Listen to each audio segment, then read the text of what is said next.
Bueno, comenzamos hoy, 30 de julio. Estamos a 30 del mes del emperador Julio César, al cual se debe el calendario juliano. ¿Cuál fue el mes anterior? ¿Y el anterior? Mayo. ¿Y el anterior? ¿Y el anterior? Marzo. ¿Cuándo empieza ¿cuándo ocurre el equinoccio? ¿El marzo?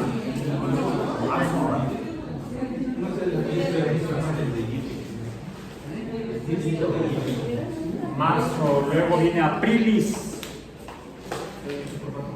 luego el mes de junio, mayo, luego junio, y luego julio por Julio César, luego hubo otro emperador romano, Augusto. ¿Qué sigue después de julio? Agosto. Y luego, a ver, comenzamos con el equinoccio primavera, ¿no? Espérame. No, el siguiente equinoccio es en el siguiente mes al de agosto. Entonces empieza la primavera, brotan las flores, cantan los pájaros. ¿Y qué más? ¿Cómo se llama la canción? Esta zona donde se cantaba el rey David. No, ese es otro. Ese es judío. Las mañanitas las cantaba el rey David. Ya los pájaros cantan, ¿sí? No sería la primavera. Entonces sería marzo, 1, abril, 2, mayo, 3, junio, 4, julio, 5, agosto, 6. ¿Cuál es el siguiente mes? Sería el séptimo mes. Septiembre. A partir del equinoccio de primavera. ¿Cuál se sigue? El octavo. Octubre. Preguntadas por el noveno. Noviembre. Y el 10º mes será diciembre. Y los últimos 2 meses del año juliano o romano eran el que ahora conocemos como januario, anuario, casi es un año, enero, en español. Pues curiosamente en portugués es januario, januario de un año, en español, annus nobilis, el año noble, en latín. Sí, hay que entender la lengua latina, la regadera, el retrete.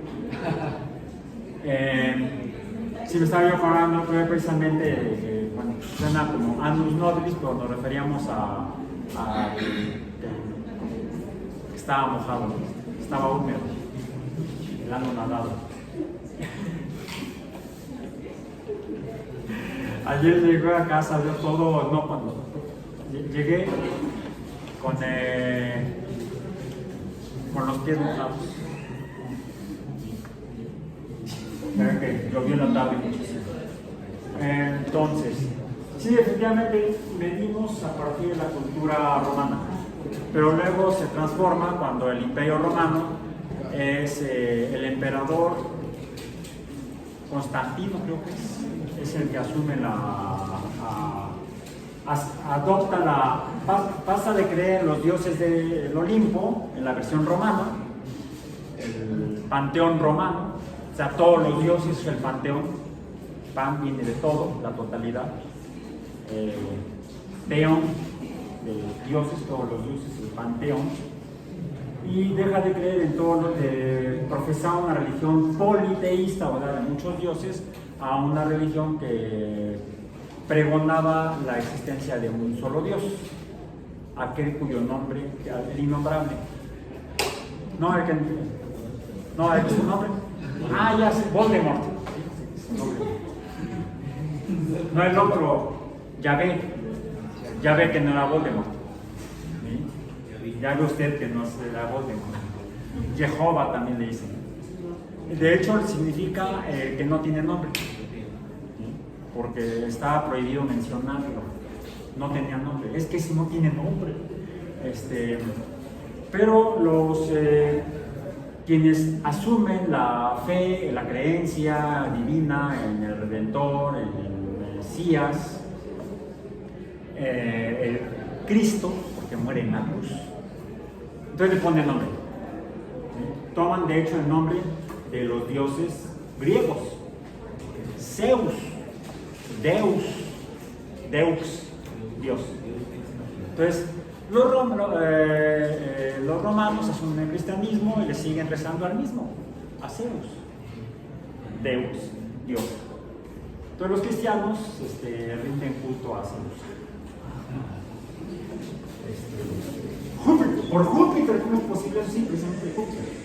Para los romanos. Es una tradición antigua, en la que se asumía que por ahí un fraile, un monje, le hacía al monje fraile, de nombre, ay, se me fue el nombre de este cuate, era inglés, inglés, ya hablamos de que en Inglaterra, cuando son los anglos, son conquistados por los romanos. Roma ocupa las islas británicas, el sur, por cierto, no llegan hasta el norte. Principalmente ocupan Inglaterra, Gales. Ya cuando llegan, ya la religión oficial del Imperio Romano es el cristianismo, a partir de Constantino I. Por cierto, es Teodosio I el que, después de casi 1000 años de que se realizaban desde el año 700 y tantos antes de la era cristiana, los Juegos Olímpicos, los Juegos en honor a los dioses del Olimpo, es lo que significa, en los cuales participaban atletas de todas las ciudades, de las ciudades-estado de la península helénica, de la península donde actualmente está Turquía, porque esa era Anatolia, de donde era Arquímedes de Samos, una isla en la costa de Turquía. Participaban en los Juegos Olímpicos, eran los Juegos Olímpicos porque se realizaban cada Olimpiada. Una Olimpiada era un periodo de 4 años. Pues la Olimpiada son 4 años, ¿sí? Como decimos que un lustro son 5, una Olimpiada son 4, una década serían 10. Por eso se llaman los Juegos Olímpicos, en honor a los dioses del Olimpo. Dice la tradición helénica que quien inició los Juegos Olímpicos, los fundó, fue Hércules, por Zeus, bueno, hijo de Zeus, hijo de Júpiter, semidios griego, Heracles. Y se realizan cada 4 años, periodo en el cual se suspenden los conflictos bélicos que podría haber entre diferentes ciudades, se interrumpen, se suspenden las guerras para llevar a cabo los juegos, y ahora es al revés, se suspenden los juegos para llevar a cabo las guerras. Por ejemplo, durante la Primera Guerra Mundial, los Juegos Olímpicos son retomados, reiniciados por iniciativa del barón Pierre de Coubertin, francés, a finales del siglo XIX. Los primeros Juegos Olímpicos se realizan en 1896, creo, en Atenas, rescatando la tradición helénica. Y los segundos Juegos Olímpicos se llevan a cabo en 1900 en París. De ahí se siguen llevando a cabo cada 4 años hasta que en 1914 estalla la Primera Guerra Mundial. Se suspenden los juegos para realizar la guerra, ¿sí? Ya que termina la celebración de la guerra, entonces se retoman los Juegos Olímpicos. No recuerdo dónde fue, ya en la década de los 20, creo que fue en 1920, 1922. Revisen ahí la historia de los Juegos Olímpicos modernos, se les llama. Yo todavía me acuerdo bueno, después se atraviesa otra vez, después de los Juegos Olímpicos en Berlín, en 1936, se interrumpen porque quien presidió la inauguración de los Juegos Olímpicos de Berlín, preside la realización de la siguiente guerra mundial, a partir de septiembre de 1939. Esta termina con la rendición primero de Italia, luego de... Bueno, no es tanto que Italia se rinda, lo que pasa es que hay un levantamiento contra el Duce Mussolini, un levantamiento de los ciudadanos italianos contra Mussolini, lo linchan, muere linchado Mussolini, y ya los ejércitos aliados llegan, toman Berlín, inicialmente el ejército rojo soviético, y Hitler se suicida y el almirante Dönitz presenta la rendición alemana ante las tropas aliadas. Queda el imperio japonés, que después de un doble bombardeo atómico, el primero y único en la historia de la humanidad, espero, el 6 de agosto de 1945 sobre Hiroshima, y el segundo sobre Nagasaki el 9 de agosto de 1945. El imperio japonés se rinde, y se retoman los Juegos Olímpicos en Londres en 1948. Se retoman los Juegos Olímpicos modernos, continúan durante toda la segunda mitad del siglo XX. En 1968 se llevan a cabo en la Ciudad de México. Yo estuve ahí. Sí, mi papá compró boletos para ir al Estadio Olímpico a ver las pruebas de atletismo, y vimos en vivo cómo saltaba Bob Beamon 8.90 en el salto de longitud. Todos decían que iba a ser un fiasco, un fracaso los Juegos Olímpicos, porque los atletas iban a morir, porque se llevan a cabo en una ciudad de arriba de 2.000 metros sobre el nivel del mar, donde la concentración de oxígeno es muy baja.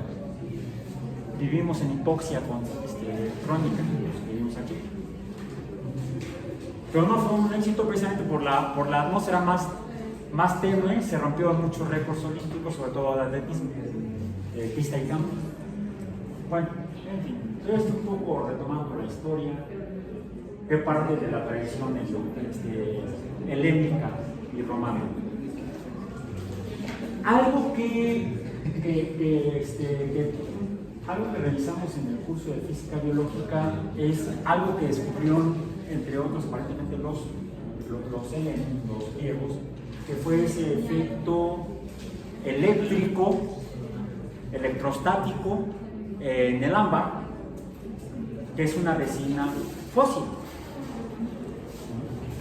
Y si recordamos, la semana pasada, en la segunda sesión, abordamos el tema de tecnología genética, ¿sí?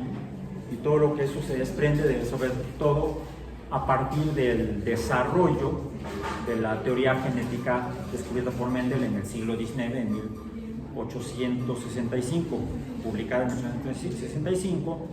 Y al final de la clase me permití leer la introducción a la novela de Parque Jurásico escrita por Michael Crichton. Decía yo que mencionaba que era médico, doctor en bioquímica.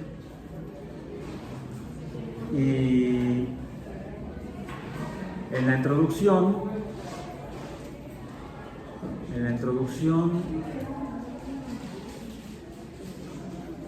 titulada El incidente India. Sí leí la introducción, ¿verdad? Una parte de la introducción. El incidente Ingen. El final del siglo XX fue testigo de una carrera por oro científico. Por eso lo estoy leyendo en inglés y lo estoy traduciendo mientras lo leo, porque ahora no me traje el libro que está en peligro de extinción.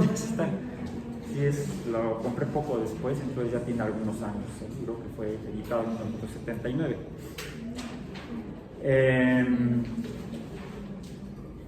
De proporciones sorprendentes.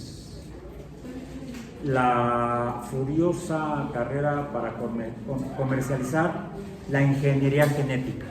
¿Qué es la ingeniería? No, decía un viejo maestro de la Facultad de Ingeniería de la UNAM, el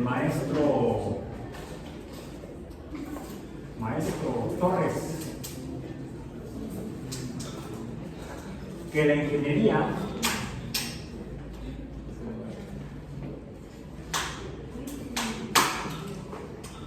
él era maestro en ingeniería, de hecho, un profesor emérito de la UNAM que ha fallecido. La ingeniería es el arte de transformar la naturaleza. ¿Se fijan que usa la palabra arte? No ciencia. Porque la ingeniería formalmente comienza o antes o simultáneamente con los inicios de lo que daría después lugar a lo que ahora llamamos ciencia. Lo revisamos el desarrollo más o menos histórico la sesión pasada, que es el desarrollo de la interpretación de la naturaleza con base en el razonamiento o el pensamiento racional sobre ella, dejando de lado el pensamiento mágico, el pensamiento fantástico. O sea, no interpretamos que lo que vemos puntos de luz son en el cielo nocturno son luciérnagas, sino que más bien son bolas de gas quemándose a millones de kilómetros de aquí. Tampoco son, como decía Simba, los espíritus de los dioses, de los reyes del pasado, sino que serían gases, de hecho gases ionizados, fue lo que le faltó decir a Pumba. Son gases ionizados y no quemándose, sino emitiendo radiación electromagnética en toda la región del espectro. Bueno, era una película de entretenimiento, no una clase de físico, de electromagnetismo, ¿no? De interacción luz-materia. No. Alguien me reclama, subí el fragmento, no recuerdo si a YouTube. Bueno, subí a YouTube y a TikTok. Y alguien, a veces se pasa. Puso que Timón estaba equivocado, que Pumba estaba equivocado porque no eran bolas de gas quemados. Sí es cierto que mis hijas me odian y no quieren que vaya yo al cine con ellos porque les arruino las películas. Porque les digo, no, es que eso no es posible. Pero otra cosa es ir al cine para entretenerse, ¿no? No a ver una cátedra de la física nuclear cuando voy a ver Oppenheimer. ¿Sí? Película elogiada por mamones, digo, científicos, sobre todo físicos. Un amigo mío físico llegó a decir, no, es que esa película solamente la entienden los físicos. No, pues el cine principalmente es entretenimiento. Por cierto, precisamente poco después de que Crichton publica la novela del Parque Jurásico, la lee Steven Spielberg, le fascina la historia y dice, quiero hacer la película. Y llega a un acuerdo con Michael Crichton para que Michael Crichton escribiera el guión de la película. Si ya pudieron leer la novela, aunque se la compartí en inglés, no la he conseguido en español en PDF. Todavía la he visto por ahí en algunas librerías, el libro. Sobre todo es más fácil en librerías de viejo. Sí, si habla de dinosaurios debe ser vieja la película. O la novela, digo. Y es por eso que hay algunas diferencias entre la novela y la película. Está adaptada para que sea más ágil y más rápido, ¿sí? Sobre todo la novela es bastante extensa. Habiendo sido escrita por un científico, algo que la hace diferente esta obra de ciencia ficción sobre otras obras de ciencia ficción es que además de que te entretiene, porque es el objetivo de una novela, entretener a la gente, sin darte cuenta estás aprendiendo genética molecular.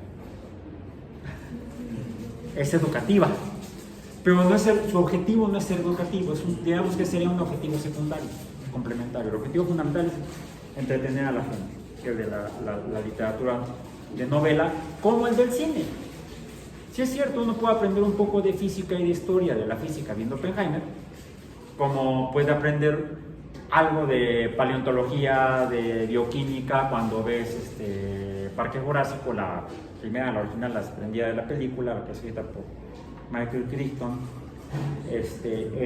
sobre todo en el corto ese donde hablan del ADN, si lo han visto, hace una caricatura, un monito del ADN, que alguien diría, no, es que está mal hecho el modelo, me faltan ahí los puentes hidrográficos. Es entretenimiento. Bueno, ok. Entonces, en esta película, ¿qué es lo que trata? De cómo los humanos transforman la naturaleza, pero la naturaleza de los genes. ¿Sí? Entonces, ¿cómo le llamaríamos a eso? La transformación.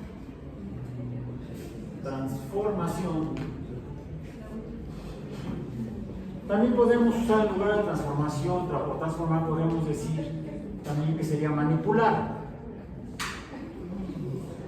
Manipular la naturaleza sería la ingeniería. Entonces, la manipulación o transformación de genes,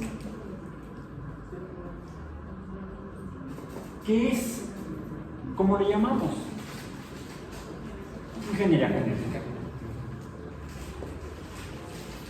Ingeniería genética. Bueno. Formalmente, entonces, la ingeniería genética se funda como actividad humana a finales del siglo XX. A partir, sobre todo, no tanto del descubrimiento de la estructura del ADN, la estructura molecular, porque hay que bonita forma tiene, está muy padre, pero no puedo hacer nada con ella, no la puedo transformar.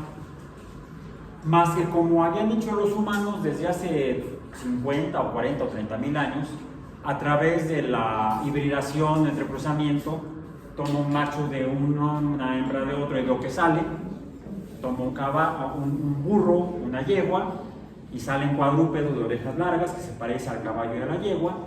¡Ay, hagamos varios de estos! Y la trato de reproducir. Y resulta infértil. La mula, que es la cría de burro y yegua, curiosamente no al revés, de caballo y hembra de burro, es un animal infértil, no se puede reproducir, a menos que usemos ingeniería genética.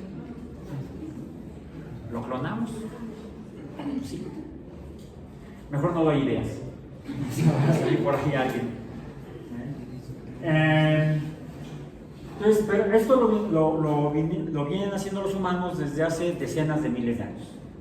Hay varios datos paleontológicos, arqueológicos, que sugieren cuándo pudo haber empezado la actividad de domesticación de especies biológicas por parte de la humanidad. Quizá podamos decir que de ahí se desprende incluso ya una carrera que se puede estudiar hasta en la UAM, en la unidad Xochimilco, que es la de ingeniero agrónomo. ¿Sí? También la hay en Chapingo y muchas otras. ¿Qué es un ingeniero agrónomo? Un ingeniero que transforma genes de plantas, pero usando al organismo completo, a la planta completa. ¿Sí? Por cierto, cuando se usan animales no se llama ingeniería. ¿Cómo se llama? Producción animal. Bueno, así se llama en la UAM.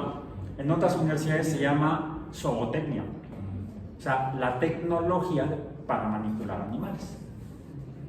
Es que también existe una palabra semejante a la de ingeniería, que es la de tecnología. Pero sería más bien, literalmente, sería el estudio de la técnica, que la técnica al servicio de la patria se hace en el poli. Aquí somos la casa abierta al tiempo. Aquí no tenemos tiempo. El tiempo es relativo. Recuerden que estamos en el trimestre 24 de primavera, en pleno verano, y al borde del otoño. Entonces aquí somos einsteinianos. El tiempo es relativo. Bueno. Ok. Ingeniería genética. Se ve entonces la manipulación de genes, pero directamente de la partícula portadora de la información hereditaria, no del animal completo. ¿Sí? También se le llama entonces tecnología biológica o biotecnología. Incluso hay quienes hablan de ingeniería biológica. Porque pueden manipularse no solamente genes, sino proteínas. Los productos de la transcripción y traducción de los genes. Cómo operan, cómo funcionan, qué dan al lugar los genes, pues proteínas. Los genes solamente sirven para hacer proteínas.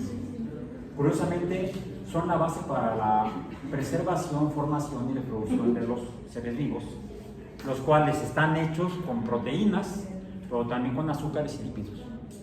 Son los tres grandes grupos de biomoléculas estructurales: proteínas estructurales, polisacáridos estructurales y grasas o lípidos estructurales. Simplemente la estructura celular es lipídica, estrictamente lipídica. Son fosfolípidos a los que se les pone un poco de argamasa adicional, es el colesterol. Si no le ponemos colesterol a una membrana de fosfolípidos, se desparraman más fácilmente. Pues sí es bueno comer huevo de vez en cuando. Porque no, ese colesterol es malo. No. Lo malo es comer demasiado colesterol. Aunque las garnachas son... ¡Viva la garnacha! Bueno, entonces, la tecnología genética, transformación de genes, que terminamos precisamente leyendo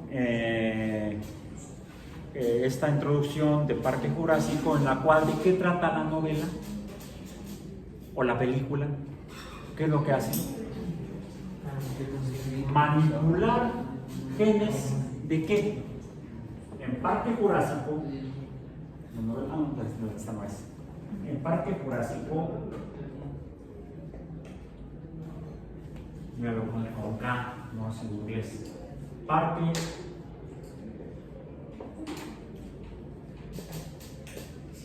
en inglés sí, como el baturro que fue a ver la película. Le dijo a su amigo, oye, que he ido a ver una película que se llama El culo está estacionado. Sí, tu culo está estacionado. ¿Cómo que se llama así la película? Pues sí, ¿cómo se llama la película? Pues Jurassic Park.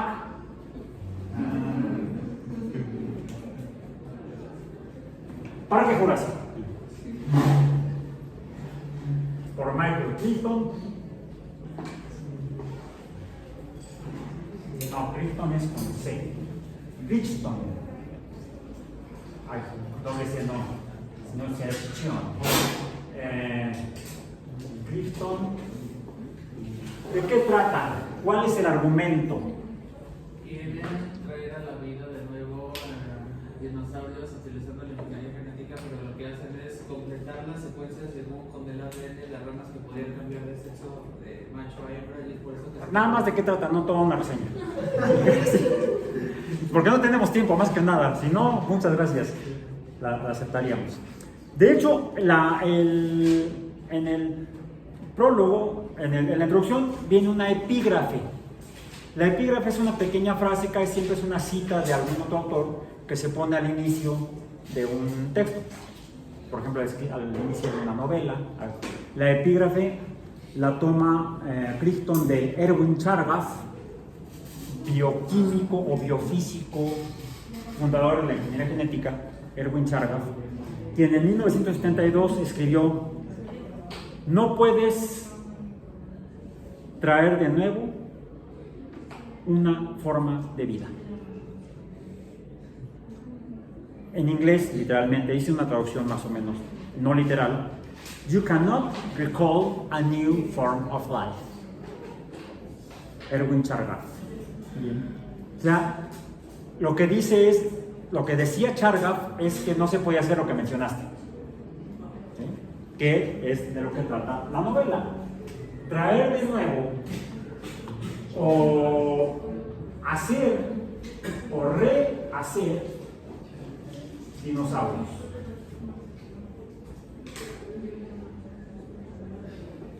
¿Qué son los dinosaurios? ¿Qué son? Animales. Más bien, ¿qué fueron? Porque ya no hay. Si me acabo de desayunar uno en la mañana, una piernita de dinosaurio, un poco de salsita verde. No, yo desayuné huevos de dinosaurio. un par de blanquillos estrellados, mi taza de café.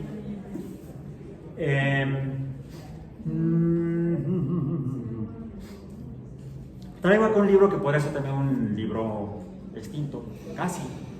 Lo rescaté no por ingeniería genética, sino buscando en libros viejos ahí en el centro de librerías. O más bien estaba buscando equipo fotográfico y me encontré libros. Sucede. Este libro lo tuve yo en la infancia, cuando mi papá los compró para mis hermanos y para mí. Pero este no es el original que luego en casa materna, en la casa de mis padres, porque eso es en una de las N mudanzas quedaron, no supe dónde. Tiempo después me di cuenta que quién sabe dónde había quedado y dije, bueno, quisiera conseguirlos y los encontré en una librería de viejos en la calle de Donceles.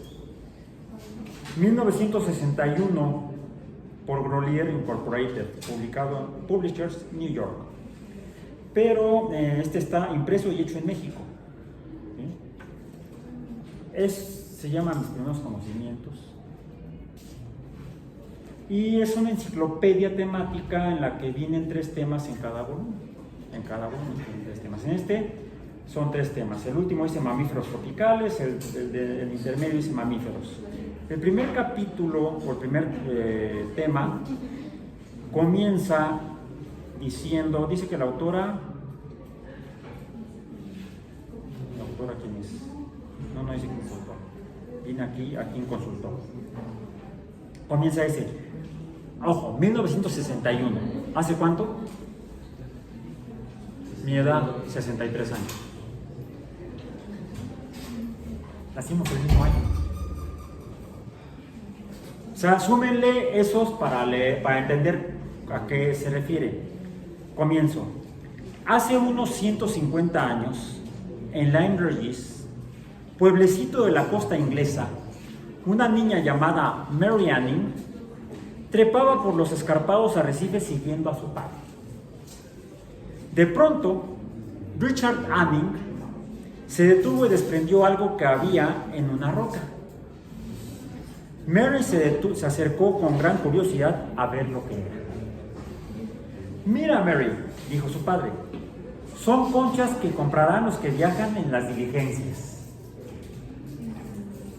Voy a meterlas en la alforja. Ven conmigo, yo conozco un lugar donde se pueden encontrar más.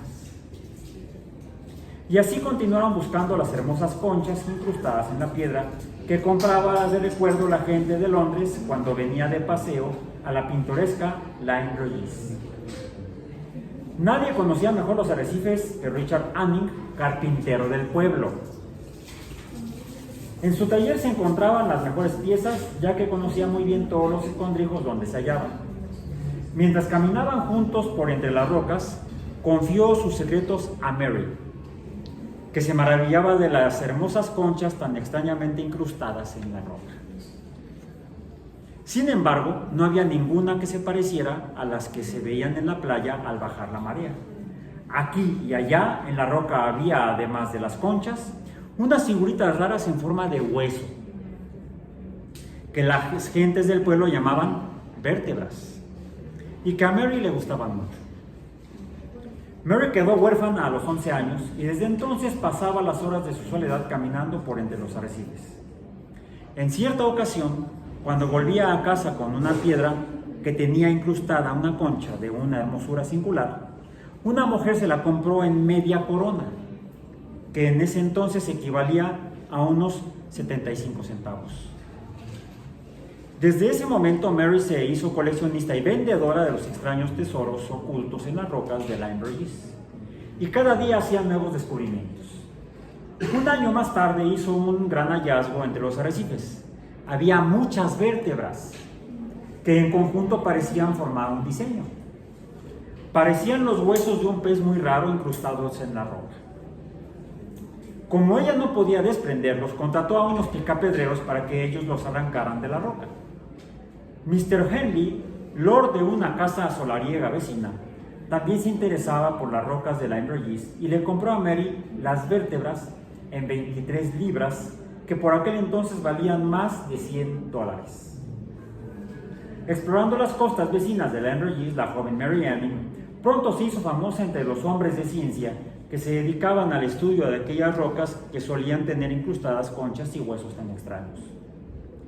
Estos hombres estaban fascinados por los curiosos arrecifes y siempre que salían a explorar le pedían a Mary que les sirviera de guía. Por muchos años esta muchacha sencilla y humilde de la Androgis sirvió de guía a muchos hombres de ciencia mundialmente famosos.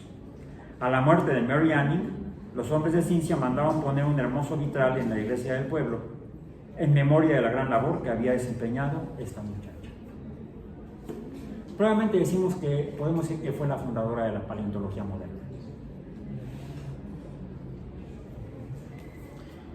Y traigo aquí algo semejante a lo que quizá Mary Anning y su padre podrían haber encontrado entre las rocas en las costas de Inglaterra. Esa me la pasó mi hermano en alguna ocasión, que fue una salida de campo de paleontología, mientras estudiaba él biología en la UAM y yo estaba guardado adentro de un laboratorio estudiando biología experimental. De lo que nos perdemos los biólogos experimentales cuando hay metidos entre cuatro paredes.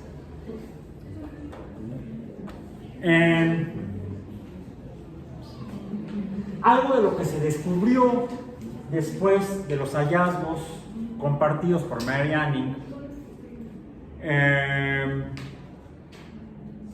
fue precisamente lo que llamaban los principalmente geólogos de aquellos años, de finales del siglo XIX, como lagartos terribles.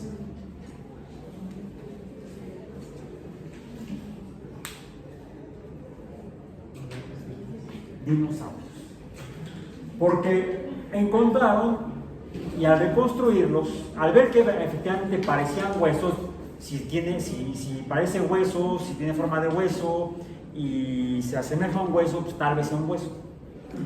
Pero la diferencia es que si uno parte un fragmento de una de esas piezas, uno se da cuenta que son rocas, son minerales, están formadas por minerales. A diferencia del hueso de los vertebrados, que es un tejido con composición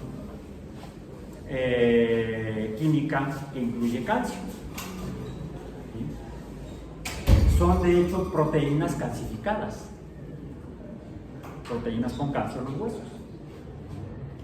Entonces, ¿qué son esas cosas que veía Mary Anning? Incluso las conchas de invertebrados están formadas ¿de qué están hechas?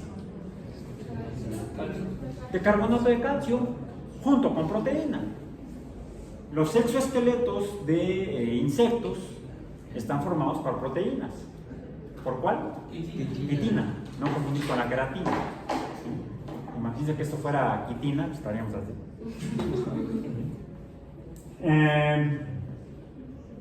Son proteínas que al pasar del tiempo, en condiciones ambientales características o adecuadas, podemos decir, llevan a cabo reacciones químicas con los minerales del entorno y el agua, y las proteínas, los compuestos orgánicos, el carbono, el nitrógeno, le llamo orgánicos porque son los que componen a las moléculas orgánicas, biológicas a las biomoléculas, que están conformadas por carbono, nitrógeno, oxígeno, hidrógeno, principalmente fósforo, azufre, etc.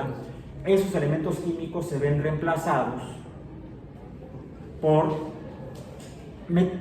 elementos metálicos principalmente, y oxígeno, se permanece el fósforo, permanece algo de azufre, y forman fosfatos, carbonatos, sulfatos, silicatos, por ejemplo, los cuales tienen mayor durabilidad en el tiempo en la corteza de la Tierra. Y eso es lo que permite encontrar lo que llamamos fósiles. Lo que contamos de los dinosaurios son fósiles, que están formados por minerales.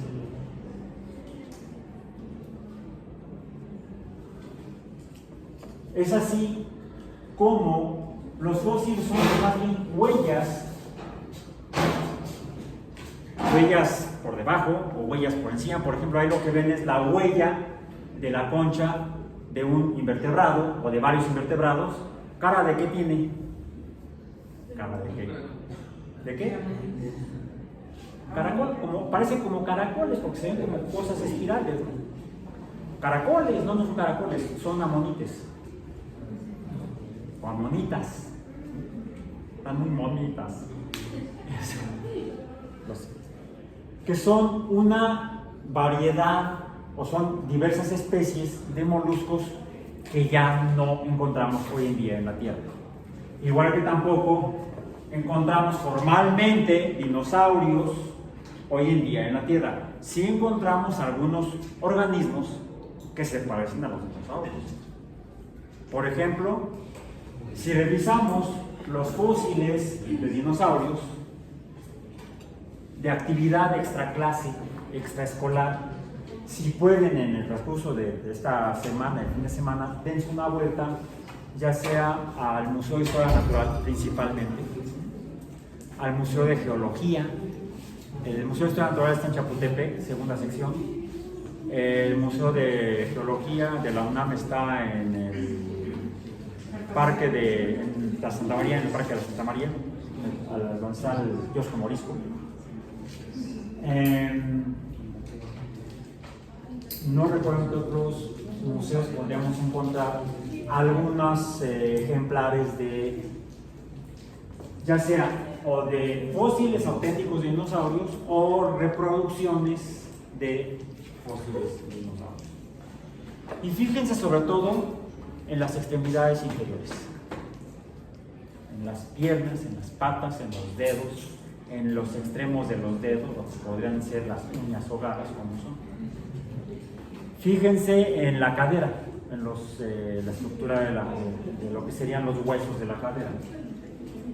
Y en algunos, no en todos, en algunos, en la cabeza, en la parte frontal del cráneo, donde estaría el rostro o la cara, lo que sería la estructura bucal, cómo está hecha.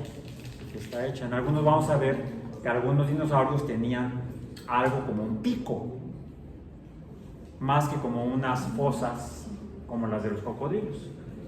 Entonces, aunque los estudiosos de los huesos del pasado o paleontólogos del siglo XIX asumieron que se trataba únicamente de reptiles ya no existentes hoy en día, semejantes a los reptiles existentes actualmente, incluso uno de los más antiguos descubiertos recibió el nombre de iguanodonte, porque decían, al revisarlo, hacer análisis anatómicos y hacer anatomía comparada, vieron que parecían como dientes de iguana, y entonces lo armaron como si fuera lo reconstruyeron, tomaron las piezas y lo reconstruyeron, le dieron forma como de una iguana grandotota. Nada más que por ahí les quedó una cosa picuda que no sabían dónde ponerla, porque no se parece a nada que hubieran visto en algún organismo actual, y se lo pusieron en la nariz, como piquito. Y así fue como reconstruyeron a partir de los fósiles del que llamaban iguanodonte, el primer fósil de iguanodonte, fue reconstruido y armado en un museo, creo que en el Museo de Historia Natural de Londres, en el Real Museo de Historia Natural en Londres.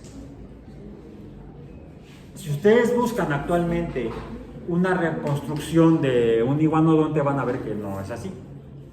¿Sí? Con los años, al pasar y al entender mejor cómo habrían sido los en vida los llamados dinosaurios, eso utilizando algo de lo que se estudia, se puede estudiar si uno se puede investigar si uno estudia biología experimental.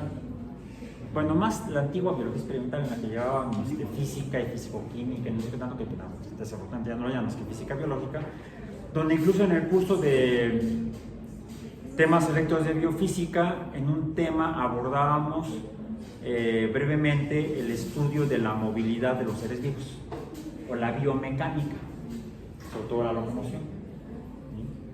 Al estudiar la física de la locomoción de los animales, de los diferentes tipos de animales, uno puede, a partir de la estructura, predecir o reconstruir un mecanismo de locomoción animal más viable, más factible, más capaz de funcionar en la realidad. Es así como pasamos de reconstrucciones que todavía en la década de los 60 se hacían muy rupestremente, decimos, de los dinosaurios, un poco como sale todavía, o salía el llamado brontosaurio en la película o no era, no sé cuál, en la película vieja, creo que era hasta muda de King Kong, en blanco y negro, ¿sí? Donde todos se reconstruyen como reptiles que se arrastran, que reptan. ¿Sí? No, fíjense, aquí está diferente. Aquí ya está el iguanodonte bien reconstruido.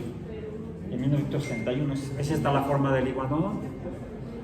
Se ve que es bípedo y no como lo reconstruyeron en el siglo XIX, como una iguana.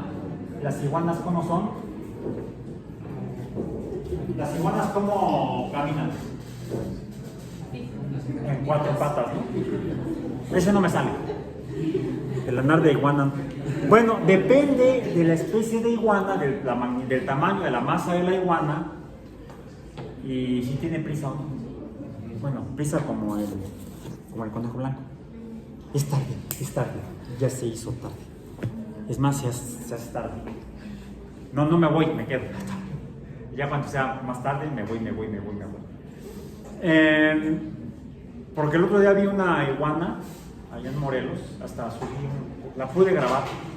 Era una iguana verde, sería como de este tamaño, más o menos, no era muy grande. Era más o menos de nariz a cola, era más o menos esta longitud. Quiere ser una iguana relativamente pequeña. El cuerpo de nariz a ano debe haber tenido más o menos unos 20 centímetros, no más. Otros 20 centímetros de cola, ya estamos hablando de casi medio metro de iguana. ¿Sí? Pero las iguanas pueden llegar a tener 1 metro de largo o más. ¿Sí? Pero de eso la mitad es realmente el cuerpo de distancia de nariz a ano, se determina. Bueno, las más pequeñas, al tener menos masa, de acuerdo con la física, pueden, con una menor fuerza, moverse a mayor velocidad. Y de hecho, hay algunas iguanas que son capaces de correr. ¡Milagro! Jesús ha vuelto en forma de iguana. Caminar sobre el agua. Bueno, correr sobre el agua. ¿Han visto videos o películas de iguanas corriendo en el agua? ¿Sí? Y no son hijas de Dios. ¿Sí? Se debe a que la relación masa, velocidad, fuerza, presión respecto a la tensión superficial del agua está en equilibrio, y entonces la fuerza de la iguana moviéndose no rompe la fuerza de la tensión superficial del agua. Eso sí lo estudiamos en física. Las fuerzas. Ahí sí, los biólogos experimentales podemos ir por delante de los biólogos que van a hacer salidas de campo. A veces vale la pena quedarse encerrado en 4 paredes. Hay momentos para todos. Bueno. Y hay algo más que surge del tema que vimos en las últimas 2 sesiones, sobre todo en la sesión anterior, donde vimos cómo, a partir del descubrimiento de la teoría genética de Mendel y el descubrimiento de la estructura del ADN por los 3 grupos de investigación en Londres, fue entendiendo cómo funciona la transformación de la información biológica. Les digo, eso fue la genética, Sin embargo, la manipulación para ayudar a la ingeniería genética se da en la década de 1970 a partir del descubrimiento de las enzimas, proteínas, que regulan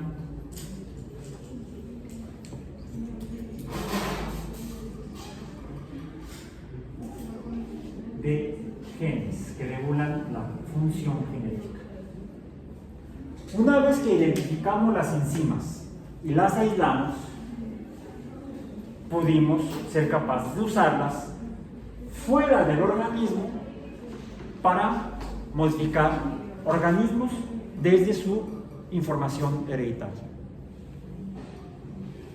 Se desarrolló entonces a partir de la década de los 70, la segunda mitad de los 70 principalmente, la tecnología genética o ya la ingeniería genética, porque al haber descubierto el código en la década de los 60, bueno, la estructura en los 50, el código genético en los 60 y las enzimas reguladoras en los 70, sobre todo se aceleró en la década de los 80 para que en 1991 ya fuera posible empezar a hacer cosas como, ¿cuál fue el primer gran proyecto de biología molecular o genética molecular que se hizo en la historia de la humanidad? Se anunció con bombo y platillo los resultados, incluso en una conferencia por el presidente de los Estados Unidos en la Casa Blanca. ¿Cuál? No, clonación no. Eso fue en los 80 y fue clonación, fue en Inglaterra. Ya parecía que el presidente de los Estados Unidos iba a estar haciendo el propaganda al primer ministro inglés. No, ¿verdad? ¿Cuál? El código genético humano. No, código genético. El genoma humano, perdón. El genoma humano. Ya para la década de 1990 se tiene el genoma humano. ¿Hace cuánto? Ya van a ser 30 años. Hace 30 años. No recuerdo el año en particular. Por ahí investiguen, googleen cuándo fue que anunció el presidente Bill Clinton que fue un proyecto financiado tanto por laboratorios privados como con fondos de la Fundación Nacional de Ciencia del Gobierno de los Estados Unidos. Algo así como CONACYT. Nada más que mientras que la National Science Foundation te pregunta para qué quieres el dinero, qué vas a hacer y cuál es la importancia real. Aquí durante muchos años CONACYT patrocinaba el hobby de algunos investigadores, me incluyo. ¿Para qué sirvió la investigación experimental que hice durante 15 años? Para obtener mi doctorado. Curiosidad científica. No tenía gran utilidad realmente.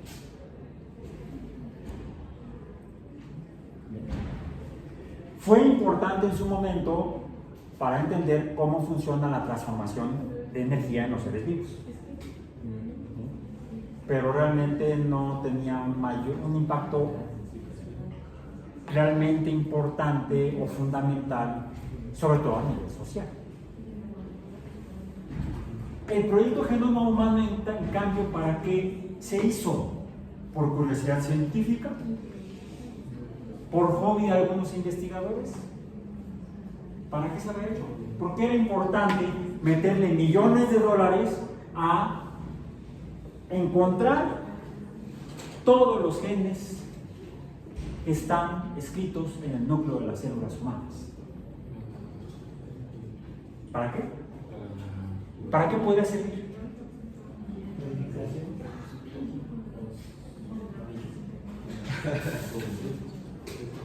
No, por ejemplo, se podían identificar algunas enfermedades de origen genético y entonces plantear formas de atención médica, incluso preventiva, que la gente no llegara a padecer, al menos de manera grave, esas enfermedades. ¿Cómo curar algunas que ya están presentes? Hubo algunos que pensaban, podemos entonces Hablé de la Segunda Guerra Mundial. El país que inició la Segunda Guerra Mundial estaba encabezado, el líder nacional era alguien que promovía la supremacía de su grupo étnico sobre el resto de la humanidad. Incluso hicieron experimentos genéticos para mejorarse, según ellos. La raza aria. Se llevaron a cabo actividades de eugenesia, del griego mejorar el nacimiento, la reproducción, para que fueran más puros y más blancos, más pálidos. Te va a dar cáncer de piel, muchachos. No hay nada como una piel oscura para evitar el cáncer de piel. Yo por eso me cuido y miren, ya estoy bien chamuscado de acá, de la manejada. Sí, yo soy blanco lechoso por herencia genética. Vengo de una familia de mutantes. No salen aquí espadas de los. Más bien, me identifico más bien con bestias. No, ese bestia no. El azul. Ya ven que es académico. Bestia. Le dicen bestia. Y es el doctor, ¿cómo se llama? De los X-Men, el azul. No, el azul. El doctor. A ver, porque todos tienen su nombre de pila y de batería. Okay. Se nota que no son fans de Marvel. Mi problema es mi hazaña. Mi edad y mi estado. Bueno, entonces, ¿para qué podríamos usar la ingeniería genética? ¿Cómo? El doctor Hank. ¿Sí? Su nombre de pila es Hank McCoy. Hank McCoy. Bien. Como ¿cómo se llama? En español le pusieron guepardo. A Wolverine. Eslogan. Wolverine, que no es un guepardo es un felino. Se nota que quienes traducen los nombres de los superiores no saben nada de biología ni de zoología. Guepardo. Pero sí es un mamífero carnívoro. Un Wolverine es algo parecido, es un carnívoro. Es un carnívoro como los felinos, pero está más cercano, creo que a los úrsidos. El Wolverine, googleen Wolverine. Nada más que busquen biología, no cómics. Y sí. Creo que, no recuerdo si es úrsido o cánido, el Wolverine. Pero el detalle es que no hay en México, o sea, no habitó territorio mexicano, y entonces los españoles, tampoco hay en Europa, es una especie americana, endémica de América, y los españoles no lo conocieron. Por eso el nombre está en inglés. ¿Qué es un Wolverine? Pues un Wolverine. ¿Su nombre científico cuál es? ¿Su nombre taxonómico? Logan. El nombre español más cercano es glotón. Otro nombre que tiene es glutón. Gulo, es el nombre científico o nombre taxonómico, gulo. ¿A qué grupo taxonómico pertenece? Es una familia de los... Es mustélido. O sea, se nota que son experimentadas como yo. Mamífero carnívoro. Es carnívoro, ¿sí? Pero es mustélido. No es úrsido, no es cánido, no es félido. Es mustélido. ¿A qué cercano a quiénes? A los hurones también. Gulo. Género gulo, especie gulo. Bien. Entonces, en cambio, el guepardo, ¿qué es? El chiita. Es africano. Es un felino africano. El más rápido, el vertebrado terrestre más rápido. O el mamífero más rápido sería el guepardo. Bueno, ¿para qué podríamos o para qué deberíamos usar la ingeniería genética?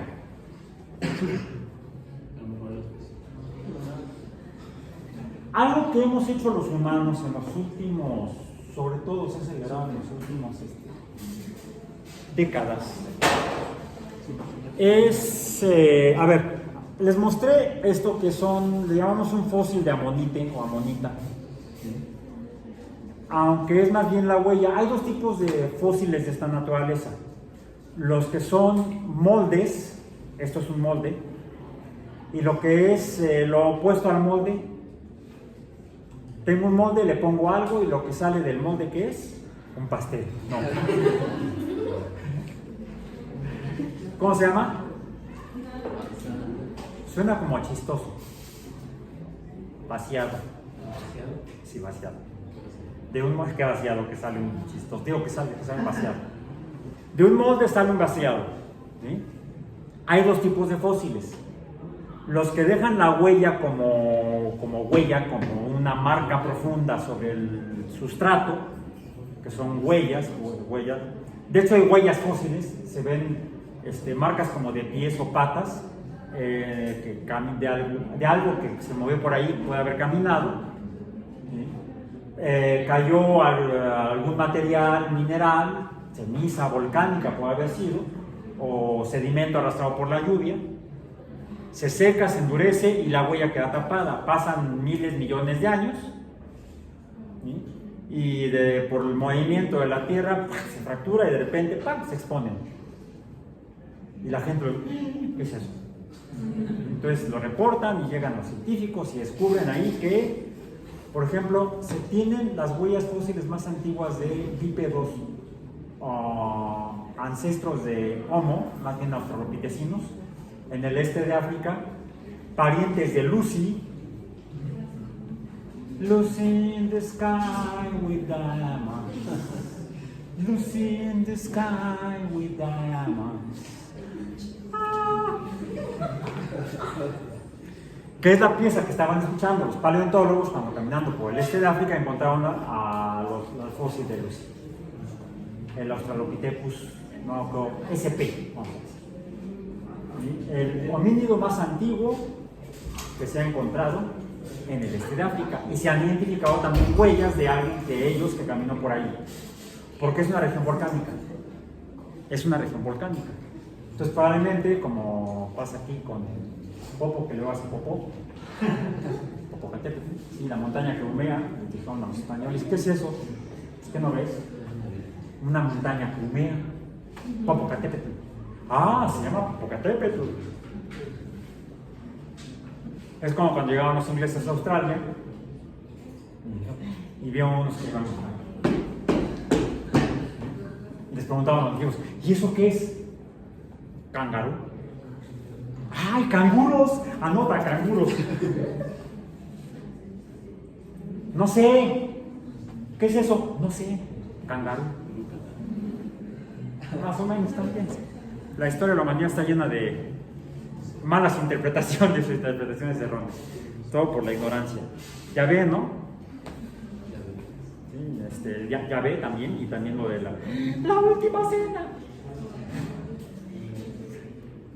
No fue, de chiquitos nos llevaban a ver Fantasía de Disney, donde sale Baco ahí. ¿Ya vieron Fantasía? No, véanla. Yo la vi en el cine y luego la vi en YouTube. Y luego compré el disco, el DVD. Ya hasta los DVD están fósiles. ¿Qué sucede con eso? Se extingue.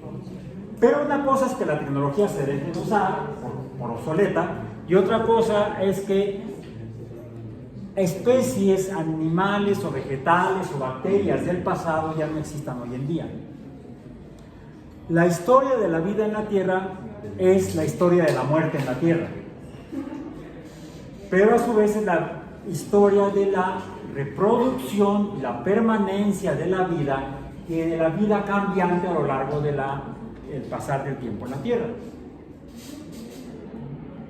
Sin embargo, también hemos descubierto que la Tierra no ha sido siempre igual, ha ido cambiando por factores astronómicos o factores internos, geológicos, que hacen que sean tan grandes, tan magníficos de magnitud los cambios en la superficie de la Tierra, que algunos organismos no sobreviven a esos cambios. Digamos que es uno de los motores de la evolución darwiniana.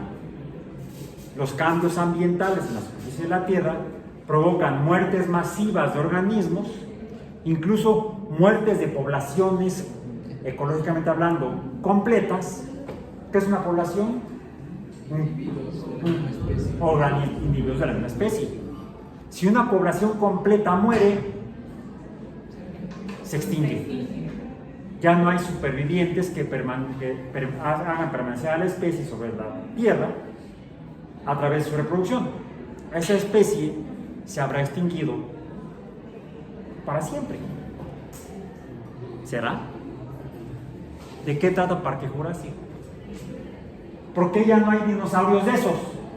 Más que los de Kentucky Fried Chicken. O los de los restaurantes de alitas, ahora se pusieron de moda, ¿no? Como a mucha gente no le gustaba, todo el mundo pedía la pechuga y la piernita, si acaso el muslo. Pues bueno, las patitas ya ven que las venden ahí en puestos en la calle, a mí no me gustan, pero bueno, yo respeto. ¿Sí? Patitas de pollo, así es. En mi casa llega un señor en su camioneta a vender las patitas de pollo, dice la grabación.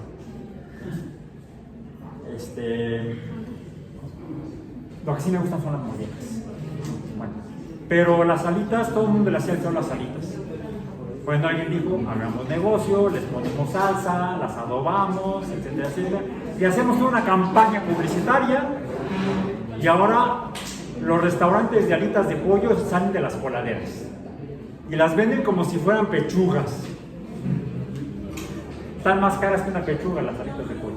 En fin, bueno. Pero ya no hay dinosaurios. ¿Qué pasó con ellos?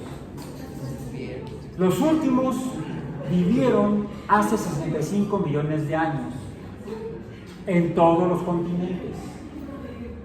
¿Por qué ya no hay? ¿Qué sucedió? Sí, ya no hay, se extinguieron, ¿no? Le vamos a dar el premio Nobel.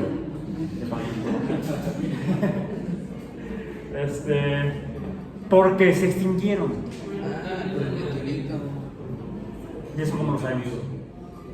¿Cómo sabemos que se extinguieron por un meteorito?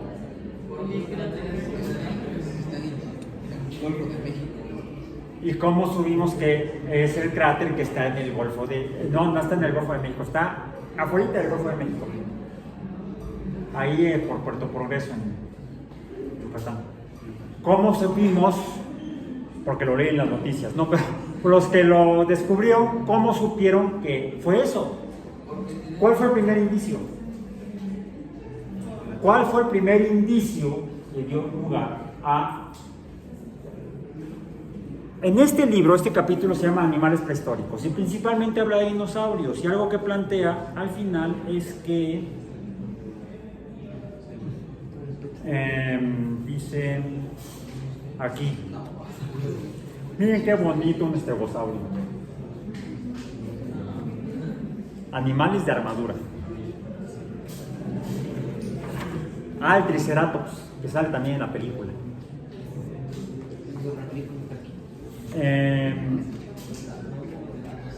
Descendientes de los reptiles, ¿sabes? El Archaeopteryx.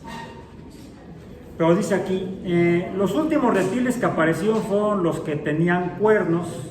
Después, en poco tiempo, hace unos 75 millones de años, fíjense una diferencia de 10 millones de años de lo que dice este libro a lo que ahora sabemos, se extinguieron todos los dinosaurios. 1961. Nadie sabrá con exactitud la razón por la que desaparecieron los dinosaurios en forma tan absoluta. Tal vez se haya debido a su enorme tamaño y a su poca inteligencia. Tal vez se haya... Es posible también que hayan intervenido muchos factores. Pero lo que sí es seguro que al finalizar la edad de los reptiles habían ocurrido nuevos levantamientos de montañas. El fondo de los mares interiores fue elevándose sobre el nivel del agua. Los mares se retiraban más y más conforme la tierra se iba elevando. Los cálidos pantanos que tanto gustaban a los dinosaurios acabaron por secarse. Es lo que se sabía en 1961. 1961. En la década de 1960, vamos a ponerlo así, después de observaciones geológicas y oceanográficas durante la década de los 50, se planteó que los continentes se mueven. Sí, quién sabe, la desunión, no se entendían unos a otros. No, antes de la década del 60, sí, decíamos que las montañas se forman porque la tierra se eleva. ¿Cómo y por qué? No sabía. Por ahí un geólogo a principios del siglo XX, se me fue el nombre de este cuate, y mi memoria está, pero que el resto del año estaba, Wegener, Alfred Wegener, alemán, propuso, retomando algunas ideas del siglo XIX, viendo mapas de la Tierra, que la costa este de África la costa oeste de África tiene la misma forma que la costa este de Sudamérica. Y él dijo, seguramente, la costa este de África, la costa oeste de África, la costa este de América, embonan. No le creyeron. Porque nadie siente que la Tierra se mueva más allá de un sismo, pero ok, se caen algunos edificios. Nada grave. Seguro. Pero nunca se ha visto que un continente se mueva. Y no había manera de explicarlo. Tampoco. Que se movían. ¿Dónde está la muestra de que se mueven? Sí hay sismos. En 1957 hubo un sismo muy fuerte en la Ciudad de México. Bueno, se sintió en la Ciudad de México, se encontró que las ondas sísmicas venían de la costa de Guerrero. Sí, porque los sismólogos han hecho los sismogramas, los han entendido desde hace por lo menos 100 años. Y se puede medir la dirección de las ondas mecánicas, de dónde vienen. Se propagan en forma circular, en forma radial, vamos a decir. Entonces, se sintió un sismo en la Ciudad de México en 1957 y fue de tal magnitud que el ángel de la independencia, bueno, que no es un ángel, es una Victoria alada, está aquí sosteniendo una corona de laurel, está así más o menos. Quiso volar y terminó en el suelo, se cayó de la columna. La columna se movió y el ángel para abajo. Pero no se entendía ni siquiera la causa de los sismos tampoco. Bueno, la Tierra se mueve, sí, pero ¿por qué? En la década del 60, por ahí el 64 más o menos, todavía en 1964 o después, se publica la que se conoce como la teoría. ¿Cuál? ¿Ya alguien sospecha cuál es?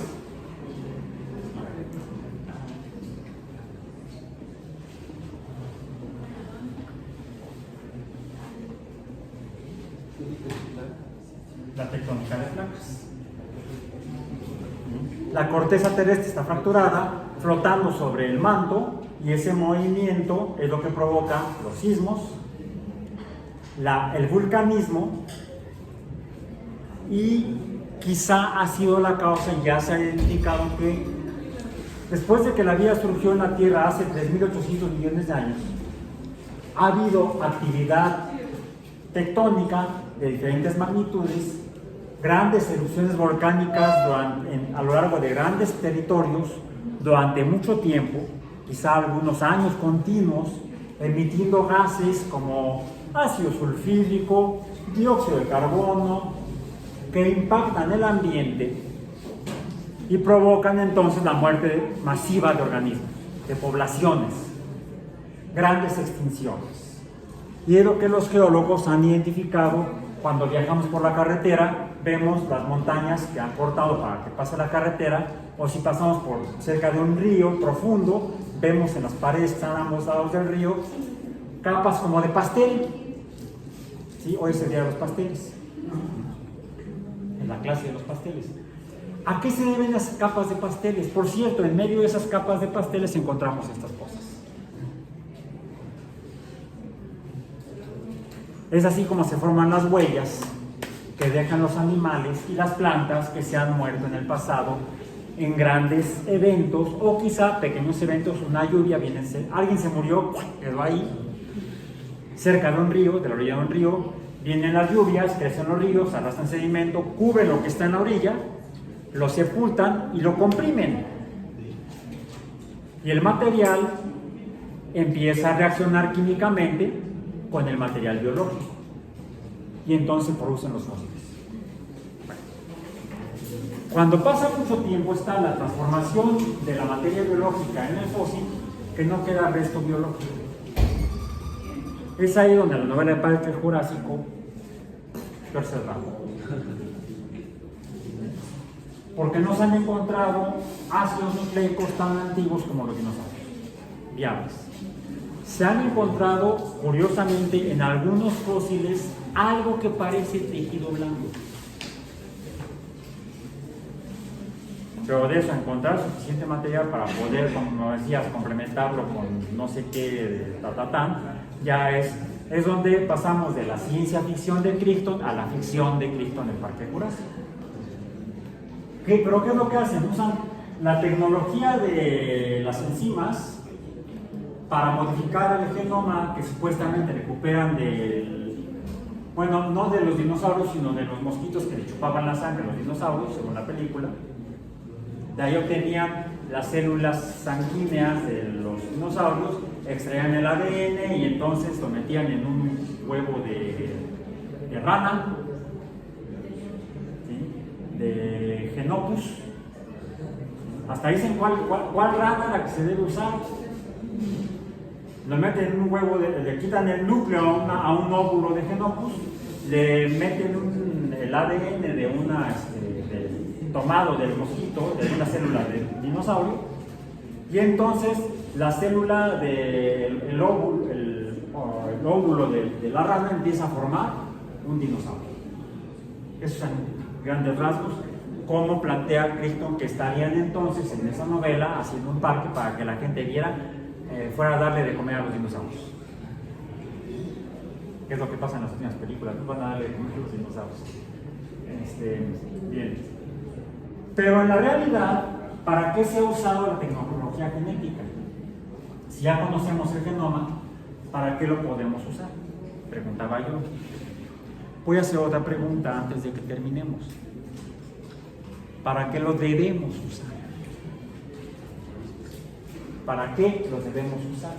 La tecnología genética molecular, con ese detalle. Ya no solamente el hecho de que conozcamos el genoma y podamos ver cómo está, sino que las enzimas que hemos encontrado nos permiten incluso dos acciones más. La primera, duplicar el ADN más rápido, y eso fue muy bueno durante la pandemia, que se haya existido la tecnología de PCR, porque de una porquería de muestra de ácido nucleico podemos obtener muchas copias y entonces obtener lo suficiente para poder hacer diagnóstico. O incluso podríamos decir, bueno, ya tenemos muchos genomas, podemos inyectar, podemos poner mucho ADN en muchas muestras y reproducir. ¿Qué reproducirían ustedes? No me contesten, ¿no? Bueno, ¿qué es un parque cuaternario o terciario? ¿Se ha intentado hacer algo de eso? Averíguenlo e incluyanlo en su reporte. Si se ha intentado usar ya la tecnología genética para decirle a Erwin Chargaff, sí lo hacemos. Pero, ¿con qué lo harían? ¿Con mamuts? ¿Con leones cavernarios? O mencionaba yo que las extinciones son la norma de la vida en la Tierra. De hecho, las grandes extinciones son las que utilizan, las grandes extinciones biológicas son las que utilizan los geólogos para hacer el calendario de la historia de la Tierra. La historia geológica de la Tierra está dividida por los periodos cuando hubo, por causas naturales, ya fueran geológicas o astronómicas, grandes extinciones de formas de vida en la Tierra. Astronómicas, los dinosaurios. La hipótesis fue, dado que un geólogo que le interesaba estudiar la química de las diferentes capas, encontró que en una capa muy delgada de hace 65 millones de años, había concentraciones, vamos a decir, arriba de lo normal, de iridio. El iridio es muy raro en la corteza terrestre. Y el iridio se había identificado en muestras de asteroides, meteoritos. Revisando en otras capas, no hay iridio, no hay la misma cantidad de iridio, hay demasiado iridio aquí. Y además buscó en diferentes lugares en la Tierra, buscó en sedimentos en Texas, en sedimentos en California, en sedimentos en África, en sedimentos en Europa, y en la misma capa, la misma concentración de iridio. Hace 65 millones de años cayó un asteroide enorme en la Tierra. Midiendo más o menos la cantidad de iridio, haciendo un análisis estadístico de más o menos cuánto iridio cayó en la Tierra, se distribuyó, podía calcular, conociendo el porcentaje de iridio que se ha medido en algunos asteroides, haciendo una regla de proporción, en la primaria le llaman regla de 3,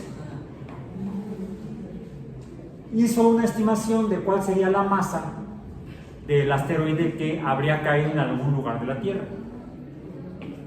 Se llamaba Walter Álvarez, creo, el paleontólogo este.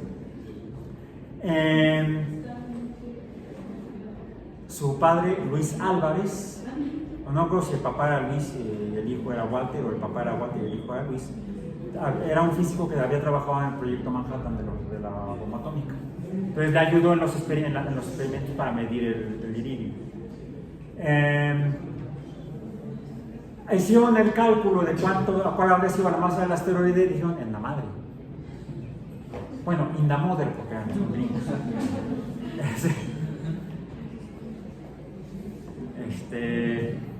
Fucking God, habían dicho tal vez. La masa equivalía más o menos a la masa del Everest. Sí, igual pelaban los ojos igual. Bueno, probablemente haya venido del cinturón de asteroides. Pudieron calcular la energía cinética de la masa por velocidad, y entonces calcular la cantidad de momento con la que habría impactado en la Tierra. Y a partir de eso, la energía liberada y cómo se habría distribuido el iridio. Ok. Proyecto Manhattan, geología, astronomía, física, y tenía que intervenir la industria petrolera, mexicana por cierto, Pemex.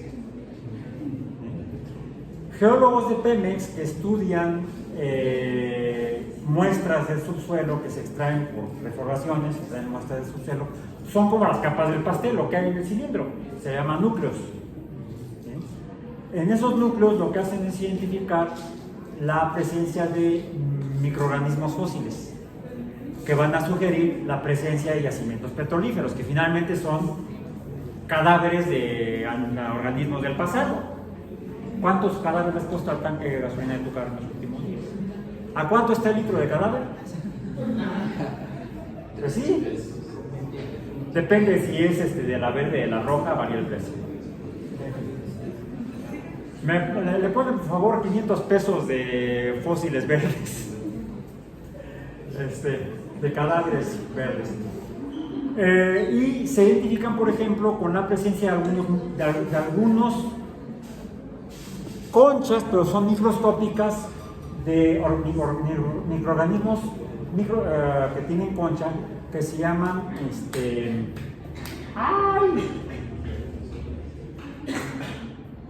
foraminíferos.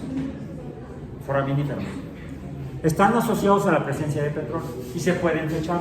Además, a través de su estructura, los expertos, los que ya tenemos experiencia, lo ven y dicen, no, pues es desde hace 50 millones de años, tal especie. No, este es de hace 70 millones de años, tal especie. Entonces ya los usan como calendario también. Entonces pueden conocer la presencia de petróleo y más o menos de qué época es el petróleo que se ha formado ahí, cuándo se formó. Entonces se encontraron una distribución radial al norte de Yucatán. Cuando vean de dónde viene esta muestra, no, pues viene cerca de Mérida, ¿no? Y esta de allá de Tizimín, y esta otra, ¿no? Pues, del canal de Yucatán. Entonces fueron haciendo un mapa de la muestra de distribución de foraminíferos de hace 65 millones de años. Y se dieron cuenta que se dibujaba un círculo y a esa profundidad. En la madre, un cráter. ¿De qué tamaño es el cráter? El tamaño del cráter es proporcional a la energía que lo formó. A partir de evidencias aparentemente separadas, de investigaciones que no tienen nada que ver con ciencia básica, la paleontología básicamente sería una ciencia por amor a la ciencia. Aparentemente no tiene mucha utilidad, pero vemos que sí, sirve para encontrar petróleo. Y entonces hay mucho dinero de por medio. Y además contribuye al enriquecimiento de la cultura científica y de la historia, del conocimiento sobre la historia de la vida en la Tierra y los motivos de las extinciones. En general, las extinciones han sido entonces por causas astronómicas o por causas geológicas, salvo en los últimos 50 años, donde estamos experimentando una tasa de extinción de poblaciones como si fuera una erupción masiva de volcanes en el norte de Asia, en la zona de Siberia. Esa fue la que ocurrió hace 350 millones de años. ¿Sí? Geológica.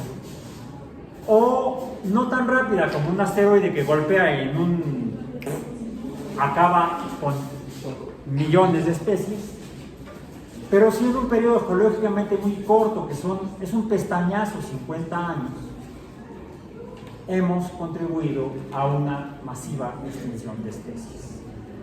Así como se habla del antropoceno, del paleoceno, del eoceno, hoy estamos enfrentando el antropoceno, o la extinción por acciones humanas. ¿Para qué deberíamos extinguir, si ya se extinguió un teléfono? Hagamos reproducción telefónica, no. ¿En qué sería bueno usar la tecnología genética más allá de fines médicos, o además de los fines médicos para los que sí debería usarse? O incluso, ¿para qué fines en humanos o en otras especies no debería usarse? Hablamos de la eugenesia nazi. Y eso que no existía la tecnología genética. Pues imagínense lo que hubieran hecho los nazis si esta tecnología ya hubiera estado en sus manos. Como se dan cuenta, no todo en ciencia es ciencia. No todo en ciencia se hace por amor a la ciencia. Y quizá no todo en ciencia se debería hacer. Pero de eso estaremos reflexionando en las próximas sesiones. El tema de la próxima sesión, el próximo jueves, es el de, terminamos hoy con nuestra primera parte del curso, la de las bases del pensamiento crítico, introducción al pensamiento crítico.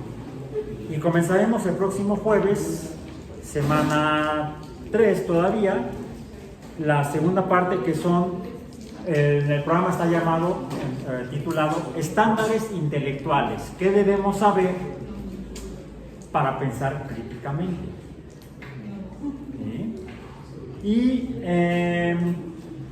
vamos a empezar con cosas interesantes. ¿Vieron el video Javi Santalaoya, no sé si digo la olla, no es de la olla, es de Loaya. Santalaoya, y está la gata de Schrödinger, pero ella es periodista. Y un par de conspiranoicos. Bueno, el próximo tema, el 1 de agosto, sesión 6, conspiraciones. Si propongan qué conspiraciones quieren que revisemos, críticamente. Podría ser.